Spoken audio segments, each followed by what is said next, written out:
اعوذ باللہ من الشیطان الرجیم بسم اللہ الرحمن الرحیم۔ کتاب علل الشرائع جلد دوم، فائل نمبر 16، باب نمبر 290، صفحہ نمبر 541۔ وہ سبب جس کی بنا پر پیالے کے اندر پھونکنا مکروہ ہے۔ خبر دی ہم کو علی بن محمد حاتم، محمد بن جعفر بن حسین مخزومی، محمد بن عیسیٰ بن زیاد، حسن بن علی بن فضال، انہوں نے سالبہ سے، انہوں نے بقار بن بکر حضرمی، حضرت امام جعفر صادق علیہ السلام سے روایت ہے کہ آپ علیہ السلام نے ایک ایسے شخص کے متعلق جو پیالے میں پھونک مارتا ہے فرمایا، کوئی حرج نہیں، ہاں مکروہ اس وقت ہے جب کوئی دوسرا اس کے ساتھ پیالے میں شریک ہو۔ اور ایک ایسے شخص کے متعلق جو کھانے میں پھونکتا ہے، آپ نے فرمایا وہ کھانے کو ٹھنڈا کرنے کے لیے ہی تو کرتا ہے۔ راوی نے کہا ہاں، آپ علیہ السلام نے فرمایا کوئی حرج نہیں۔ اس کتاب کے مصنف فرماتے ہیں کہ وہ چیز جس پر میں فتویٰ دیتا ہوں اور جو میرے نزدیک معتمد ہے کہ کھانے پینے کی چیزوں میں پھونکنا قطعاً درست نہیں، خواہ وہ تنہا کھاتا پیتا یا اس کے ساتھ کوئی اور ہو، یہ سب میں صرف اسی حدیث میں پاتا ہوں۔ باب 291۔ وہ سبب جس کی بنا پر یہ جائز نہیں کہ زمین کو اجرت میں لے، اس کی اجرت میں جو اور گیہوں دے اور پھر اس میں جو اور گیہوں کاشت کرے۔ ہاں یہ جائز ہے کہ زمین کو اجرت پہ لے اور اجرت میں سونا چاندی دے۔ بیان کے مجھ سے محمد بن حسن، پھر محمد بن حسن صفار، ابراہیم بن ہاشم، اسماعیل بن مرار، یونس بن عبد الرحمن، متعدد راویوں سے، پھر انہوں نے حضرت امام محمد باقر، امام جعفر صادق علیہ السلام سے روایت کی ہے کہ ان دونوں حضرات سے دریافت کیا گیا کہ کیا وجہ ہے کہ زمین کو غلہ پر اجرت میں لینا جائز نہیں اور سونے چاندی پر اجرت میں لینا جائز ہے۔ آپ علیہ السلام نے فرمایا اس کی وجہ یہ ہے کہ زمین سے جو اور گیہوں پیدا ہوگا، یہ جائز نہیں کہ گیہوں کو گیہوں کی اجرت پر اور جو کو جو کی اجرت پر لیا جائے۔ باب 292۔ وہ سبب جس کی بنا پر مونچھ اور بغل اور پیڑو کے بال کا بڑھنا جائز نہیں ہے۔ بیان کے ہم سے محمد بن علی ماجلویہ، علی بن ابراہیم، اور انہوں نے اپنے والد، پھر انہوں نے حسین بن یزید، اسماعیل بن مسلم اور پھر جعفر بن محمد علیہ السلام، انہوں نے اپنے پدر بزرگوار علیہ السلام، انہوں نے اپنے آبا کرام علیہ السلام، پھر رسول اکرم صلی اللہ علیہ وسلم کا ارشاد ہے کہ تم لوگ اپنی مونچھوں اور پیڑوں اور بغل کے بالوں کو طویل اور لمبا نہ کرو، اس لیے کہ شیطان اپنے چھپنے کے لیے اسے کمینگاہ بنا لیتا ہے۔ صفحہ نمبر 542۔ باب نمبر 293۔ وہ سبب جس کی بنا پر کسی شخص کا غلام اسی شخص سے سمجھا جائے گا۔ خبر دی مجھے علی بن حاتم، حسین بن محمد، احمد بن محمد سیاری عمر کی ایک شخص سے، اور انہوں نے بیان روایت کی امام جعفر صادق علیہ السلام۔ راوی کا بیان ہے میں نے آپ علیہ السلام سے دریافت کیا کہ آپ لوگ یہ کیوں کہتے ہیں کہ غلام اپنے آقا سے ہوتا ہے؟ آپ نے فرمایا اس لیے کہ غلام اپنے آقا کی تہنت سے خلق ہوتا ہے، پھر ان دونوں میں جدائی ہوتی ہے، پھر قیدی بن کر آقا کے پاس آتا ہے، اور چونکہ ان دونوں کی تہنتیوں میں ربط ہے اس لیے آقا اس پر مہربان ہوتا ہے، اس کو آزاد کر دیتا ہے، اس لیے غلام اپنے آقا سے ہی ہے۔ باب 294۔ دو قسم کے پھلوں کو ایک ساتھ کھانے سے منع کرنے کا سبب۔ میرے والد رحمہ اللہ نے فرمایا مجھ سے سعد بن عبداللہ، احمد بن ابی عبداللہ برقی، موسیٰ بن قاسم بجلی، علی بن جعفر علیہ السلام، انہوں نے اپنے بھائی حضرت موسیٰ بن جعفر علیہ السلام سے۔ راوی کا بیان ہے کہ میں نے ایک مرتبہ آپ علیہ السلام سے انجیر اور کھجور کو ساتھ ساتھ بلکہ تمام پھلوں کو ایک ساتھ کھانے کے متعلق دریافت کیا، تو آپ نے فرمایا کہ رسول اللہ صلی اللہ علیہ وسلم نے مختلف پھلوں کو ایک ساتھ کھانے سے منع فرمایا ہے۔ اگر اکیلے کھا رہے ہیں تو جیسا جی چاہے کھاؤ، اگر تم چند مسلمانوں کے ساتھ کھا رہے ہو تو دو قسم کے پھلوں کو ایک ساتھ ملا کر نہ کھاؤ۔ باب 295۔ لہسن، پیاز اور گندنے کا کھانا مکروہ ہونے کا سبب۔ میرے والد رحمہ اللہ نے فرمایا سعد بن عبداللہ، محمد بن حسن، ابن ابی عمیر، ابن عزینہ، محمد بن مسلم، حضرت امام محمد باقر علیہ السلام سے روایت کی۔ راوی کا بیان ایک مرتبہ میں نے آپ علیہ السلام سے لہسن کے متعلق دریافت کیا، آپ نے فرمایا رسول اللہ صلی اللہ علیہ وسلم اس کی بو کی وجہ سے اسے کھانے سے منع کرتے ہیں۔ اس کہا جو شخص یہ بدبودار سبزی کھائے گا تو ہماری مسجد میں کے پاس نہ آئے، جس نے اسے کھایا مسجد میں نہیں آیا تو کوئی حرج نہیں۔ خبر دی مجھے علی بن حاتم، پھر محمد بن جعفر رزاز، عبداللہ بن محمد بن خلف، حسن بن علی وشا، محمد بن سنان، ایک مرتبہ میں نے امام جعفر صادق علیہ السلام سے پیاز اور گندنا کھانے کے متعلق دریافت کیا۔ آپ نے فرمایا کہ اس کے کھانے میں کوئی حرج نہیں، خواہ کچا کھائے یا پکا، لیکن کوئی شخص اس کو کھائے تو مسجد میں نہ آئے، اس لیے کہ جس کے پاس بیٹھے گا اسے اس کی بو سے کراہت محسوس ہوگی۔ بیان کیا ہم سے علی محمد بن موسیٰ بن متوکل، علی بن الحسین سعد آبادی، احمد بن ابی عبداللہ، انہوں نے اپنے والد، پھر فضالہ، پھر داؤد بن فرقد ابی عبداللہ حضرت امام جعفر صادق علیہ السلام سے روایت کی ہے۔ آپ علیہ السلام نے فرمایا کہ رسول اللہ علیہ وسلم کا ارشاد ہے کہ جو شخص یہ سبزیاں یعنی کہ لہسن، پیاز، گندنا کھائے وہ ہماری مسجد کے پاس نہ آئے، لیکن یہ نہیں کہا کہ وہ حرام ہے۔ صفحہ نمبر 543، باب نمبر 296، وہ سبب جس کی بنا پر قوم تبا تے بے پر تشدید عین تبا کا نام تبا پڑ گیا۔ بیان کہ ہم سے ابو الحسن محمد بن عمرو بن علی بن عبداللہ بصری، ابو عبداللہ محمد بن عبداللہ بن احمد بن جبلہ وائس اور عبدالقاسم عبداللہ بن احمد بن عامر تائی میرے والد، پھر حضرت علی ابن موسیٰ رضا علیہ السلام، انہوں نے اپنے پدر بزرگوار علیہ السلام، انہوں نے اپنے ابا کرام علیہ السلام ایک مرتبہ حضرت علی علیہ السلام سے دریافت کیا گیا کہ طبع کا نام طبع کیوں رکھا گیا؟ آپ علیہ السلام نے فرمایا وہ ایک غلام تھا اور بادشاہ کے یہاں محرر یعنی کہ کاتب تھا۔ جب کوئی تحریر لکھتا تو لکھتا کہ نام اس اللہ کے جس نے صبح اور ہوا کو پیدا کیا۔ تو بادشاہ نے اس سے کہا اب اگر کوئی تحریر لکھو تو شاہ رعد سے شروع کرو۔ تو اس محرر نے کہا نہیں، میں تو اپنے اللہ کے نام سے ہی شروع کروں گا، پھر اس کے بعد آپ جو بھی بولیں گے وہ لکھوں گا۔ اللہ تعالیٰ کو اس کا یہ کہنا پسند آیا اور اسی بادشاہ کی بادشاہی اس محرر یعنی کاتب کو عطا کر دی۔ لوگ اس کے تابع ہو گئے، اس لیے اس کا نام طبع پڑ گیا۔ باب 297، وہ سبب جس کی بنا پر وبا سے فرار کو منع کیا گیا ہے۔ بیان کیا ہم سے محمد بن موسیٰ بن متوکل، علی بن حسین سعد آبادی، احمد بن ابی عبداللہ ابن محبوب، عاصم بن حمید، علی بن مغیرہ راوی کا بیان ہے میں نے ایک مرتبہ حضرت امام جعفر صادق علیہ السلام سے دریافت کیا کہ ایک قوم ہے جو ایک شہر میں آباد ہے اور اس میں وبا سے موت واقع ہو رہی ہے، تو کیا انہیں چاہیے کہ وہاں سے کسی دوسری جگہ منتقل ہو جائیں؟ آپ نے فرمایا ہاں۔ میں نے عرض کیا مگر ہم لوگوں تک تو یہ روایت پہنچی کہ رسول اللہ صلی اللہ علیہ وسلم نے اس بات پر ایک قوم کو برا کہا ہے۔ آپ نے فرمایا وہ ایک قوم تھی جو دشمنوں کے سامنے سرحد پر رہتی تھی۔ حضرت صلی اللہ علیہ وسلم نے ان لوگوں کو حکم دیا کہ وہ لوگ اپنی جگہ پر رہیں، وہاں سے منتقل نہ ہوں، مگر جب ان میں وبا پھوٹی اس سے موت واقع ہونے لگی تو وہ لوگ اس جگہ سے دوسری جگہ منتقل ہو گئے۔ ان کا یہ منتقل ہونا گویا جنگ سے فرار تھا۔ نمبر 2، انہی اسناد کے ساتھ ابن محبوب سے روایت ہے، انہوں نے روایت کی جمیل بن صالح ابی مریم حضرت امام محمد باقر علیہ السلام سے قول خدا وارسل علیہم طیرا ابابیل ترمیہم بحجارۃ من سجیل، ان پر جھنڈ کے جھنڈ پرندے بھیجے، ان پر پتھریلی کنکریاں پھینکتے تھے۔ سورہ فیل آیت نمبر 3 اور 4 کی تفسیر دریافت کی۔ آپ علیہ السلام نے فرمایا یہ لوگ ایک ایسے شہر کے رہنے والے تھے جو مشرق کی جانب سمندر کے کنارے یمامہ اور بحرین کے درمیان واقع تھا۔ یہ لوگ راہزنی اور دیگر برائیوں میں مبتلا تھے۔ اللہ تعالیٰ نے ان پر سمندر کی طرف سے پرندے بھیجے جن کے سر اور درندوں کے مانند تھے اور جن کی آنکھیں درندوں کی آنکھوں کی طرح تھیں۔ ہر پرندے کے پاس 3 کنکریاں تھیں، دونوں پنجوں میں ایک منقار کے اندر تھی۔ ان پرندوں نے ان لوگوں پر کنکریاں مارنی شروع کر دیں جس سے ان لوگوں کے چہروں پر چیچک کے دانے ابھر آئے۔ اسی میں وہ لوگ مر گئے۔ اس کے پہلے لوگوں نے نہ کبھی ایسے پرندے دیکھے تھے نہ چیچک کے دانے دیکھے تھے۔ ان میں جو بچے وہ وہاں سے بھاگے یہاں تک کہ حضرموت تک پہنچے جو یمن کی ایک وادی ہے، تو اللہ تعالیٰ نے ان پر سیلاب بھیجے جس نے ان سب کو غرق کر دیا۔ اس سے قبل اس وادی میں پانی کبھی نظر نہیں آتا تھا، اس لیے اس وادی کو حضرموت کہنے لگے، یعنی اس بنا پہ کہ ان لوگوں کی موت حاضر ہوئی تھی۔ صفحہ نمبر 544، باب نمبر 298، وہ سبب جس کی بنا پر اللہ تعالیٰ بندوں کی سزا کو مؤخر کر دیتا ہے۔ میرے والد نے فرمایا محمد بن یحییٰ عطار عمر کی علی بن جعفر علیہ السلام، پھر انہوں نے اپنے بھائی موسیٰ بن جعفر علیہ السلام، انہوں نے اپنے پدر بزرگوار علیہ السلام، انہوں نے علی بن ابی طالب علیہ السلام سے روایت کی کہ جب اللہ تعالیٰ اہل زمین پر عذاب نازل کرنے کا ارادہ کرتا ہے تو رکتا ہے اور کہتا ہے کہ اگر زمین پر ایسے لوگ نہ ہوتے جو میرے جلال سے ڈرتے ہیں، میری مسجدوں کو آباد رکھتے ہیں،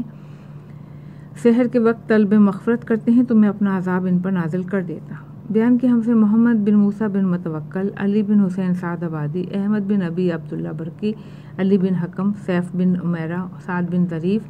اکبغ بن نباتہ، حضرت امیر المومنین علی بن ابی طالب علیہ السلام نے ارشاد فرمایا کہ جب اہل زمین گناہ کرتے ہیں اور برابر برے کام کرتے ہیں تو اللہ تعالیٰ چاہے تو پورے اہل زمین پر عذاب کر دے اور ان میں سے کوئی ایک بھی نہ بچے، مگر جب وہ بوڑھوں کو دیکھتا ہے کہ وہ اپنے لڑکھڑاتے ہوئے قدموں سے نماز کے لیے جا رہے ہیں اور بچوں کو دیکھتا ہے کہ وہ قرآن پڑھ رہے ہیں تو اسے رحم آ جاتا ہے، وہ ان پر اپنا عذاب مؤخر کر دیتا ہے۔ میرے والد نے فرمایا، بیان کیا ہم سے عبداللہ بن جعفر، ہارون بن مسلم، مسعدہ بن صدقہ، حضرت جعفر بن محمد علیہ السلام، میرے والد، پھر حضرت امیر المومنین علی بن ابی طالب نے بیان فرمایا کہ رسول اکرم صلی اللہ علیہ وسلم کا ارشاد ہے کہ جب اللہ تعالیٰ یہ دیکھتا ہے کہ اس آبادی کے لوگ گناہوں کے ارتکاب میں حد سے بڑھ گئے ہیں،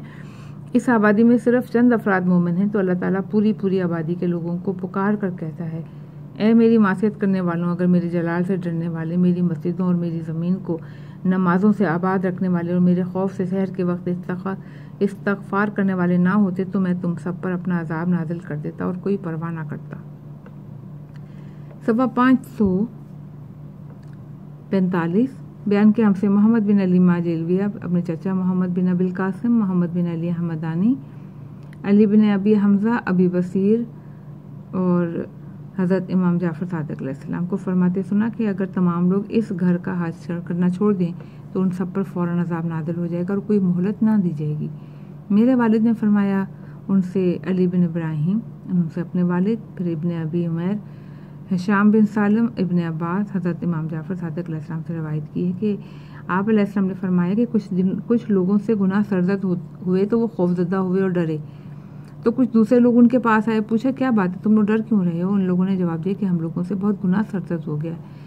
ہمیں عذاب کا خوف ہے۔ تو ان لوگوں نے کہا تم لوگوں کی طرف سے عذاب ہم برداشت کر لیں گے۔ جب اللہ تعالیٰ نے ان لوگوں کی یہ جرت اور یہ جسارت دیکھی تو ان پر عذاب نازل کر دیا۔ میرے والد رحم اللہ عبداللہ بن جعفر، ہارون بن مسلم، مسعدہ بن صدقہ، حضرت جعفر بن محمد علیہ السلام، حضرت امیر المومنین،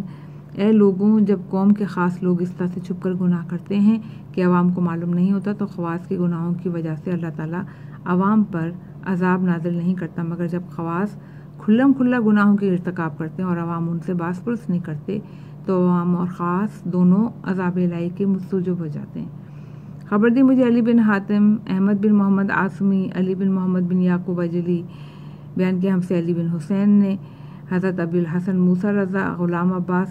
بن علی، پھر حضرت امام رضا علیہ السلام کو فرماتے ہوئے سنا کہ آپ علیہ السلام نے فرمایا کہ جب بندے ایسے ایسے گناہ ایجاد کرنے لگتے ہیں کہ اس سے پہلے ان گناہوں کو کوئی جانتا نہ تھا تو اللہ تعالیٰ بھی ان کو ایسی سی نئی بلاؤں میں مبتلا کرتے تھے جس کو پہچانتے بھی نہیں ہیں۔ باب نمبر 299، وہ سبب جس کی بنا پر جو جنت میں جائے گا وہ ہمیشہ کے لیے، جو جہنم میں جائے گا وہ بھی ہمیشہ کے لیے۔ میرے والد نے فرمایا، بیان کیا ہم سے سعد بن عبداللہ، قاسم بن محمد، سلیمان بن داؤد شازکونی، احمد بن یوسف، ابی ہاشم، حضرت امام جعفر صادق علیہ السلام سے جنت اور جہنم میں ہمیشہ ہمیشہ کے لیے داخل ہونے کا سبب دریافت کیا تو آپ علیہ السلام نے فرمایا کہ اہل جہنم میں ہمیشہ کے لیے اس لیے داخل ہو جائیں گے کہ ان کی نیت یہی تھی کہ اگر وہ دنیا میں ہمیشہ رہیں گے تو تابد اللہ تعالیٰ کی معصیت کرتے رہیں گے، اور اہل جنت میں ہمیشہ کے لیے اس لیے داخل ہو جائیں گے کہ ان کی نیت یہی تھی کہ دنیا میں ہمیشہ رہے تو تابد اللہ کی اطاعت کرتے رہیں گے، بس اپنی اپنی نیتوں کی وجہ سے وہ بھی ہمیشہ کے لیے داخل ہوں گے، اور وہ بھی ہمیشہ کے لیے داخل ہوں گے۔ پھر آپ علیہ السلام نے اللہ تعالیٰ کے اس قول کی تلاوت فرمائی، کل یعمل علی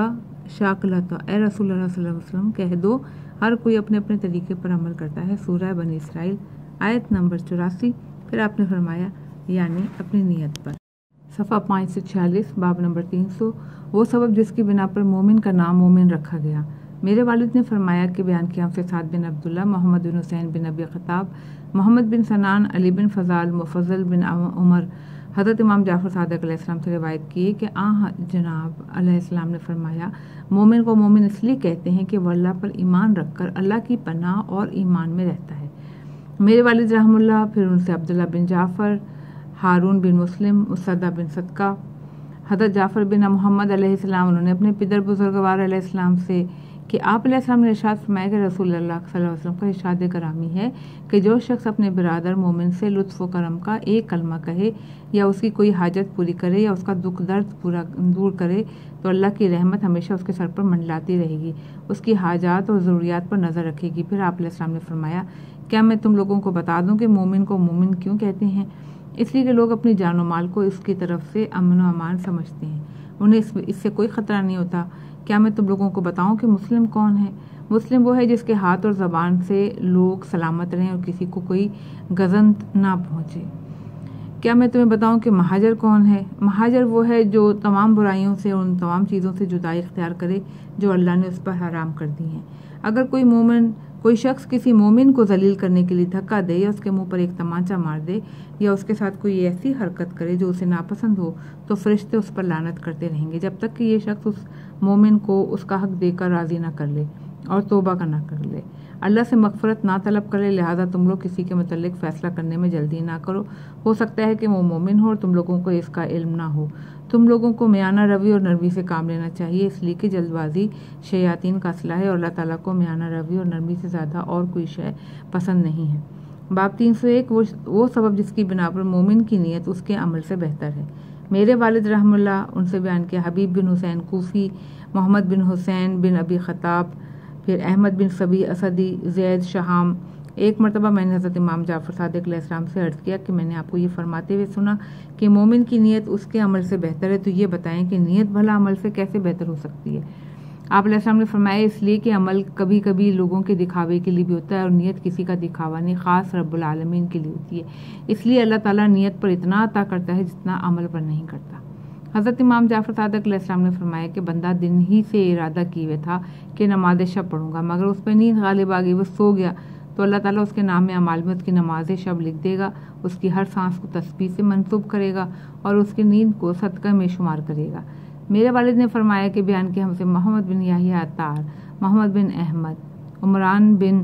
موسیٰ، حسن بن علی بن نعمان، حسن بن حسین انصاری،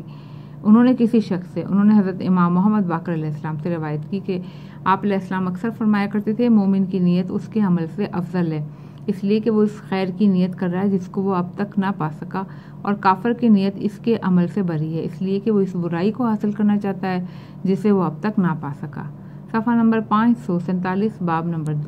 302، بیٹے کا مال ماں باپ کے لیے حلال ہونے کا سبب۔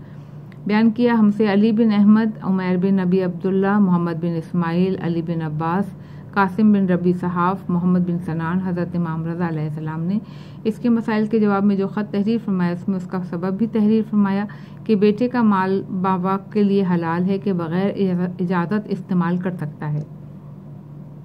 لیکن لڑکے کے لیے بغیر اجازت باپ کا مال حلال نہیں ہے، اس لیے کہ لڑکا اپنے باپ کے لیے اللہ تعالیٰ کی بخشش اور عطیہ ہے، جیسا کہ اللہ تعالیٰ کا ارشاد ہے کہ یہب لمن یشاء اناسا و یہب لمن یشاء ذکور، وہ جس کے لیے چاہتا ہے لڑکیاں عطا کرتا ہے اور جس کے لیے چاہتا ہے لڑکے عطا کرتا ہے۔ سورہ شورى آیت نمبر 49۔ علاوہ بنی وہ اس کے نفقے کا ذمہ دار ہوتا ہے، خواہ چھوٹا ہو یا خواہ بڑا، پھر یہ بھی کہ وہ اس کی طرف منسوب ہوتا ہے، اس کی ولدیت سے پکارا جاتا ہے۔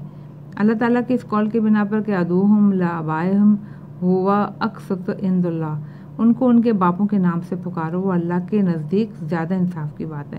سورہ احزاب آیت نمبر 5۔ رسول اللہ صلی اللہ علیہ وسلم نے ارشاد فرمایا، تم اور تمہارا سارا مال تمہارے باپ کے لیے ہے، لیکن تمہاری ماں کی حیثیت ایسی نہیں ہے، وہ لڑکے کے مال میں سے یا لڑکے یا اس کے باپ کی بغیر اجازت کے کچھ نہیں لے سکتی، اس لیے کہ باپ لڑکے کے نفقے کا ذمہ دار ہے، ماں اپنے لڑکے کی نفقے کی ذمہ دار نہیں ہے۔ باب 303 وہ سبب جس کی بنا پر لڑکے کی کنیز باپ کے لیے حرام اور لڑکی کی کنیز باپ کے لیے حلال ہے۔ میرے والد نے فرمایا، بیان کیا ہم سے عبداللہ بن جعفر حمیری، محمد بن حسین، محمد بن اسماعیل، صالح بن عقبہ، عروہ حنات، حضرت امام جعفر صادق علیہ السلام سے روایت کی، راوی کا بیان ہے، ایک مرتبہ میں نے آپ علیہ السلام سے دریافت کیا کہ لڑکے کی کنیز خواہ بالکل بچہ کیوں نہ ہو باپ کے لیے حرام ہے اور لڑکی کی کنیز باپ کے لیے حلال ہے، یہ ایسا کیوں؟ آپ علیہ السلام نے فرمایا، اس لیے کہ لڑکی اپنی کنیز سے نکاح نہیں کر سکتی، مگر لڑکا اپنی کنیز سے نکاح کر سکتا ہے۔ تمہیں نہیں معلوم شاید اس باپ نے اس سے نکاح کر لیا اور لڑکے سے پوشیدہ رکھے، اور لڑکا جب جوان ہو تو اپنی کنیز سے نکاح کر لے، چنانچہ اس کا بار گناہ باپ کی گردن پر پڑ جائے گا۔ اس کتاب کے مصنف علیہ الرحمہ فرماتے ہیں کہ حدیث میں اس طرح آیا ہے وہ صحیح ہے، اس کے معنی یہ ہے کہ باپ اپنی بیٹی کی کنیز سے مباشرت نہ کرے، خواہ اس کا لڑکا بالکل بچہ ہی کیوں نہ ہو، مگر ایک صورت میں یہ اس کے لیے جائز ہے کہ جب کہ لڑکے نے اپنی کنیز سے مباشرت نہ کی ہو، اس لیے لڑکا اور اس کا مال اس کے باپ کا ہے۔ ہاں اگر لڑکے نے کنیز سے مباشرت کر لی ہے تو باپ کے لیے جائز نہیں کہ وہ اس کنیز سے مباشرت کرے، مگر میرا فتویٰ یہ ہے کہ باپ کے لیے ہرگز جائز نہیں کہ لڑکے کی کنیز سے مباشرت کرے۔ صفحہ نمبر 548، باب نمبر 304 وہ سبب جس کی بنا پر طبیب کو طبیب یعنی دل خوش کرنے والا کہا جاتا ہے۔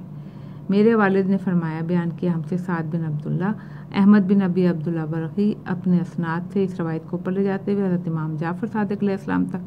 آپ نے فرمایا کہ پہلے طبیب کو معالج کہا جاتا تھا تو حضرت موسیٰ بن عمران نے اللہ تعالیٰ سے عرض کیا، اے میرے رب یہ بتا کہ بیماری کس کی طرف سے؟ اللہ تعالیٰ نے کہا میری طرف سے۔ انہوں نے پوچھا اور دوا کس کی طرف سے ہوتی ہے؟ انہوں نے فرمایا میری طرف سے۔ تو حضرت موسیٰ نے عرض کیا کہ پھر لوگ معالج سے کیوں رجوع کرتے ہیں؟ ارشاد ہوا کہ لوگ اپنے دل کو خوش کرنے اور طبیب کرنے کے لیے ایسا کرتے ہیں، اسی بنا پر طبیب کو طبیب کہا جانے لگا، یعنی دل کو خوش کرنے والا۔ باب 305 وہ سبب جس کی بنا پر اللہ تعالیٰ نے ابلیس کو یوم وقت معلوم تک مہلت دے دی۔ میرے والد نے فرمایا، بیان کیا ہم سے سعد بن عبداللہ حسن بن عطیہ، ایک مرتبہ میں نے حضرت امام جعفر صادق علیہ السلام سے عرض کیا، یہ بتائیے کہ اللہ تعالیٰ نے ابلیس سے یہ کیوں کہہ دیا، جا تجھے یوم وقت معلوم تک مہلت دی، فَإِنَّكَ مِنَ الْمُنذَرِينَ إِلَى يَوْمِ الْوَقْتِ الْمَعْلُومِ، بے شک تو ان میں سے ہے جنہیں ایک جانے بوجھے وقت کے دن تک مہلت دی گئی۔ سورہ حجر آیت نمبر 37-38۔ آپ علیہ السلام نے فرمایا اس لیے کہ اس سے پہلے وہ اللہ کا شکر ادا کر چکا تھا، اس کی جزا اللہ تعالیٰ کو دینی تھی۔ میں نے عرض کیا وہ شکر کیسا؟ آپ نے فرمایا وہ آسمان پر 2 رکعت نماز شکر ہر 2000 سال کے بعد یا 4000 سال تک ادا کرتا رہا، 2000 سال تک یا 4000 سال تک ادا کرتا رہا تھا 2 رکعت نماز شکرانہ۔ میرے والد رحم اللہ نے فرمایا ان سے سعد بن عبداللہ، احمد بن محمد بن عیسیٰ، علی بن حسان، علی بن عطیہ، انہوں نے حضرت امام جعفر صادق علیہ السلام انہوں نے ارشاد فرمایا کہ ابلیس آسمان پر اللہ تعالیٰ کی عبادت 7000 سال تک کرتا رہا 2 رکعت کر کے، اسی بنا پر اللہ نے اس کو اس کی عبادت کا ثواب یہ عطا کیا۔ باب 306 وہ سبب جس کی بنا پر رجیم کو رجیم یعنی دھتکارا ہوا کہا جاتا ہے۔ میرے والد نے فرمایا ہم سے علی بن ابراہیم، انہوں نے اپنے والد، پھر انہوں نے حماد حلبی، ان کا بیان ہے کہ ایک مرتبہ میں نے حضرت امام جعفر صادق علیہ السلام سے دریافت کیا کہ رجیم کا نام رجیم کیوں رکھ دیا گیا؟ آپ نے فرمایا اس لیے کہ وہ رجم کیا جا چکا ہے، یعنی کیا جاتا ہے یعنی دھتکارا جاتا ہے۔ میں نے عرض کیا جب وہ رجم کیا جاتا ہے تو کیا واپس ہو جاتا ہے؟ آپ علیہ السلام نے فرمایا نہیں، بلکہ وہ علم میں مرجوم یعنی کہ دھتکارا ہوا ہو جاتا ہے۔ باب 307 وہ سبب جس کی بنا پر خناس کا نام خناس پڑ گیا۔ میرے والد نے فرمایا بیان کہ ہم سے سعد بن عبداللہ ابی بصیر حضرت امام جعفر صادق علیہ السلام سے روایت کی، ان کا بیان ہے کہ ایک مرتبہ آپ علیہ السلام سے خناس کے متعلق سوال کیا تو آپ نے فرمایا ابلیس قلب کو لقمہ بنا لیتا ہے، لیکن اللہ کا نام لیا جاتا ہے تو اسے چھوڑ کر پیچھے ہٹ جاتا ہے، اس لیے اس کو خناس کہا جاتا ہے یعنی پیچھے ہٹنا والا۔ باب 308 وہ سبب جس کی بنا پر محروم اور بدقسمت لوگوں سے میل ملاپ سے منع کیا گیا ہے۔ بیان کہ ہم سے محمد بن موسیٰ بن متوکل، عبداللہ بن جعفر حمیری، احمد بن محمد، حسن بن محبوب، عباس بن ولید سبیح اپنے والد، پھر حضرت امام جعفر صادق علیہ السلام نے فرمایا اے ولید میرے لیے محروم اور بدقسمت لوگوں سے کوئی چیز نہ خریدا کرو، اس لیے کہ اس میں کوئی برکت نہ ہوگی۔ بیان کیا ہم سے محمد بن حسن صفار، عباس بن معروف، حسن بن ابی افضال، ظریف بن ناصر، حضرت امام جعفر صادق علیہ السلام نے ارشاد فرمایا تم لوگ میل ملاپ اور لین دین انہی لوگوں سے کیا کرو جن کی نشو و نما خیر و برکت میں ہوئی ہے۔ باب 309 وہ سبب جس کی بنا پر آفت زدہ لوگوں سے لین دین اور معاملہ کرنا مکروہ ہے۔ محمد بن حسن، محمد بن یحییٰ عطار، محمد بن احمد بن یحییٰ، احمد بن محمد، انہوں نے اپنے اسناد کے ساتھ اس روایت کو مرفوع کیا اور کہا کہ حضرت امام جعفر صادق علیہ السلام نے ارشاد فرمایا کہ آفت زدہ لوگوں سے معاملہ کرنے سے پرہیز کرو، اس لیے کہ وہ لوگ ظالم ترین شے ہیں، یہ عذاب ان کے ظلم کے نتیجے میں نازل ہوا ہے۔ صفحہ نمبر 550 باب 300 وہ سبب جس کی بنا پر کردوں سے میل ملاپ کرنا مکروہ ہے۔ میرے والد نے فرمایا بیان کیا ہم سے سعد بن عبداللہ نے روایت کرتے ہوئے احمد بن محمد، علی بن حکم، انہوں نے جس سے حدیث کی اس نے ابی ربی شامی، اس کا بیان ہے کہ ایک مرتبہ میں نے حضرت امام جعفر صادق علیہ السلام سے عرض کیا کہ ہمارے یہاں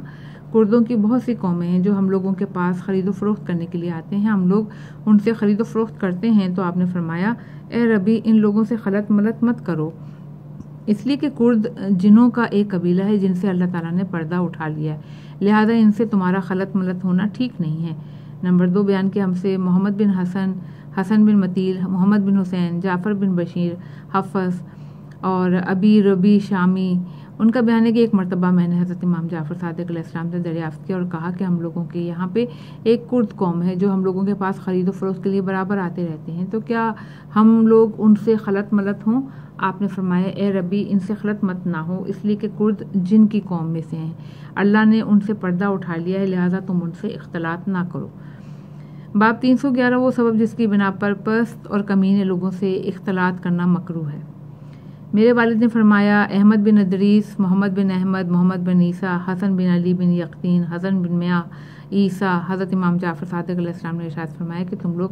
پست اور کمینے لوگوں کے ساتھ خلط مت ہونے سے پرہیز کرو، اس لیے کہ پست و کمینہ کبھی خیر کی طرف مائل نہ ہوگا۔ باب 312 وہ سبب جس کی بنا پر قرض لینا مکروہ ہے۔ بیان کیا ہم سے محمد بن حسن صفار، احمد بن محمد، انہوں نے اپنے والد پھر ابن مغیرہ سکونی، حضرت جعفر بن محمد علیہ السلام، انہوں نے اپنے پدر بزرگوار علیہ السلام سے روایت کی کہ آپ علیہ السلام نے فرمایا رسول اللہ علیہ وسلم کا ارشاد ہے کہ تم لوگ قرض سے پرہیز کرو کیونکہ اس سے رات میں فکر لاحق ہوتی ہے، دن میں ذلت کا کھٹکا ہوتا ہے۔ بیان کیا ہم سے محمد بن علی ماجلویہ، حلی بن ابراہیم، اپنے والد عبداللہ بن میمون، حضرت جعفر بن محمد علیہ السلام، انہوں نے اپنے پدر بزرگوار علیہ السلام، انہوں نے علی علیہ السلام سے روایت کی کہ آپ علیہ السلام نے ارشاد فرمایا قرض سے پرہیز کرو، اس لیے کہ دن میں ذلت اور رات میں فکر و پریشانی کا سبب ہے، اس کو دنیا میں ادا کرنا اور آخرت میں بھی۔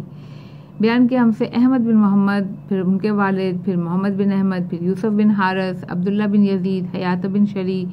انہوں نے کہا کہ بیان کے مجھ سے سالم بن غیلان، دراج، ابی حسم، ابو سعید خدری، انہوں نے کہا کہ میں نے حضرت رسول مقبول صلی اللہ علیہ وسلم کو فرماتے ہوئے سنا، آپ صلی اللہ علیہ وسلم نے فرمایا میں اللہ کی پناہ چاہتا ہوں کفر سے اور قرض سے۔ عرض کیا گیا کہ یا رسول اللہ صلی اللہ علیہ وسلم آپ قرض کو کفر کے ہم پلہ سمجھتے ہیں؟ آپ نے فرمایا ہاں۔ بیان کیا ہم سے محمد بن حسن صفار، عباس بن معروف، حسن بن محبوب، حنان بن صدیر، اپنے والد سے، پھر حضرت امام محمد باقر علیہ السلام سے روایت کی کہ آپ نے فرمایا کہ ہر گناہ کا کفارہ راہ خدا میں قتل ہونا ہے سوائے قرض کے، اس لیے کہ سوائے ادا کیے اس کے کوئی کفارہ نہیں، یا پھر اس کی طرف سے اس کا قرض ادا کر دیا جائے، جس کا قرض ہے وہ اس کے حق میں معاف کر دے۔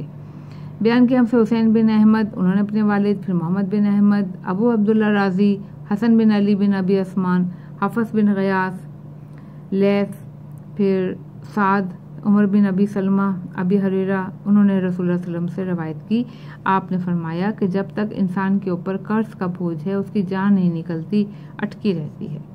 نمبر 6 انہی اسناد کے ساتھ روایت کی گئی ہے۔ محمد بن احمد نے یعقوب بن یزید اصحاب میں سے ایک، پھر ان سے مرفوع کیا اس روایت کو ائمہ طاہرین میں سے کسی ایک کی طرف کہ آپ علیہ السلام نے فرمایا قیامت کے دن قرض دینے والا وحشت کی شکایت کرتے ہوئے آئے گا اور اس کو قرض لینے والے کی نیکیوں میں سے کچھ نیکیاں دے دی جائیں گی، اگر اس کے پاس کچھ نیکی نہ ہوگی تو قرض دینے والے کے گناہوں میں سے کچھ گناہ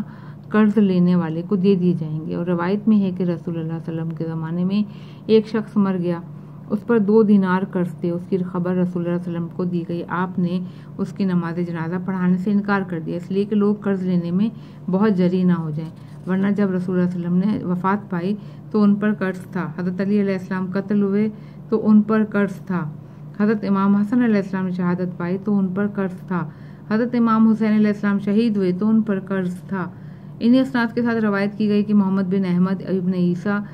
عثمان بن سعید، عبد الکریم حمدانی، ابی ثمامہ، ایک مرتبہ میں حضرت امام محمد باقر علیہ السلام کی خدمت میں حاضر ہوا اور عرض کیا کہ میں آپ پر قربان جاؤں، میرا ارادہ ہے کہ مکہ حج کے لیے جاؤں، مگر مجھ پر ایک مرد مرجع کا قرض ہے، آپ کا کیا حکم ہے؟ آپ نے فرمایا واپس جاؤ، اپنا قرض ادا کرو، اس بات پہ نگاہ رکھو کہ جب تم اللہ تعالیٰ سے ملو تو تم پر کوئی قرض نہ ہو، اس لیے کہ مومن خیانت نہیں کرتا۔ انہیں اسناد کے ساتھ روایت کی گئی محمد بن عیسیٰ، حیثم ابن ابی عمیر، حماد بن عثمان، ولید بن سبی، ایک مرتبہ ایک شخص نے حضرت امام جعفر صادق علیہ السلام کی خدمت میں حاضر ہوا، اس نے معلّہ بن خنیس پر قرض کا دعویٰ کیا اور کہا وہ میرا حق مار گئے ہیں۔ آپ نے فرمایا تیرے حق کو اس نے مارا جس نے اس کو قتل کیا، پھر آپ نے ولید سے کہا اٹھو اس شخص کے ساتھ جاؤ اور معلّہ بن خنیس کے قرض ادا کر دو، اس لیے کہ میں چاہتا ہوں کہ معلّہ بن خنیس کے جسم کو ٹھنڈک پہنچے، اگرچہ کہ مجھے معلوم ہے کہ ان کا جسم ٹھنڈا ہے۔ میرے والد رحم اللہ نے فرمایا کہ بیان کیا ہم سے عبداللہ بن جعفر حمیری، ہارون بن مسلم، سعدان، پھر ابو الحسن لیثی حضرت جعفر بن محمد علیہ السلام، انہوں نے اپنے آبا کرام علیہ السلام سے پھر رسول اللہ علیہ وسلم نے فرمایا کہ آنکھوں کے درد سے زیادہ شدید کوئی درد نہیں اور قرض کی فکر سے زیادہ کوئی فکر نہیں۔ انہی اسناد کے ساتھ یہ ہے کہ رسول اللہ علیہ وسلم نے فرمایا کہ قرض اللہ تعالیٰ کی طرف سے ایک علامت ہے زمین پر، اور اللہ تعالیٰ جس بندے کو ذلیل کرنا چاہتا ہے اس کی گردن میں یہ علامت ڈال دیتا ہے۔ باب 313 جس کے سبب پر قرضوں کی ادائیگی میں مکان اور خادم فروخت نہیں کیا جائے گا۔ میرے والد نے فرمایا، بیان کیا ہم سے سعد بن عبداللہ، ابراہیم بن ہاشم، نظر بن سوید، ایک شخص حلوی حضرت امام جعفر صادق علیہ السلام سے روایت کی کہ آپ نے فرمایا کہ قرض کی ادائیگی میں گھر اور خادمہ فروخت نہیں کی جائے گی، اس لیے کہ ایک مرد مسلم کے لیے ضروری ہے کہ اس کے لیے کوئی سایہ ہو جس میں سکونت رکھے، کوئی خادم ہو جو اس کی خدمت کرے۔ بیان کیا ہم سے محمد بن حسن، علی بن ابراہیم اپنے والد سے، پھر ابن ابی عمیر جو کہ ایک بزاز یعنی کپڑے کے تاجر تھے، ان کے کسی شخص پر 10,000 درہم تھے۔ اتفاق یہ ہوا ان کا سارا مال تباہ ہو گیا، وہ فقیر و محتاج ہو گئے۔ جب اس شخص کو جس پر ان کا قرض تھا یہ معلوم ہوا تو اپنا گھر 10,000 درہم پر فروخت کر کے رقم لیے ہوئے ان کے پاس آیا اور دروازے پر دستک دی تو محمد بن ابی عمیر نکلے۔ اس شخص نے کہا، یہ رقم جو مجھ پر آپ کا قرض تھا لے لیجئے۔ ابن ابی عمیر نے دریافت کیا، تمہیں یہ رقم کہاں سے ہاتھ آئی؟ کیا کسی کی وراثت میں تم نے یہ رقم پائی؟ اس نے کہا نہیں۔ تو پھر پوچھا، کیا یہ رقم تم کو کسی نے بخشی ہے؟ اس نے کہا نہیں، بلکہ میں نے اپنا گھر فروخت کر دیا تاکہ قرض ادا کروں۔ ابن ابی عمیر نے کہا، زرعی محاربی نے حضرت امام جعفر صادق علیہ السلام کے حوالے سے روایت کی ہے کہ قرض کی وجہ سے کوئی شخص اپنا مسقط راس یعنی جائے پیدائش سے نہیں نکالا جائے گا، لہذا لو اٹھا لے جاؤ، مجھے اس رقم کی ضرورت نہیں۔ خدا کی قسم اگرچہ میں اس وقت ایک درہم کے لیے بھی محتاج ہوں، مگر تمہاری اس رقم سے میری ملکیت میں 1 درہم بھی داخل نہیں ہو سکتا۔ صفحہ نمبر 553 مکروہ پیشوں کے اسباب۔ بیان کیا ہم سے محمد بن حسن نے، انہوں نے